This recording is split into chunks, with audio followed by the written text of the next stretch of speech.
এবার আমি নিজেই গাজর চাষ করব। এরপর সে বাজারে চলে গেল এবং সে বাজার থেকে ভালো জাতের গাজরের বীজ কিনে আনলো। এরপর মাঠে গিয়ে খুব যত্ন করে গাজর বীজ রোপণ করলো। সে প্রতিদিন পানি দিত এবং যত্ন করত, আগাছা তুলতো এবং স্বপ্ন দেখত লাল টুকটুকে গাজরের। কয়েক সপ্তাহ পর গাজরগুলো বড় হতে শুরু করলো। মাঠ জুড়ে সবুজ পাতার মাঝে উকি দিচ্ছিল লাল গাজর। খরগোশটি খুব খুশি হয়েছিল গাজরগুলো দেখে।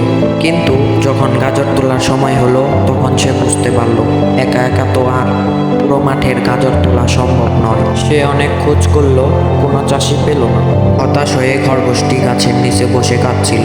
ঠিক তখনই একটা বানর সেটা দেখতে পেল। বানরটি কাছে গিয়ে জিজ্ঞাসা করলো, বন্ধু, তুমি কাঁদছো কেন? খরগোশ সব কথা খুলে বলল এবং বানর সেটা শুনে বলল, এত কষ্টের পর তুমি দুঃখ করবে না, চলো আমরা সাহায্য করি।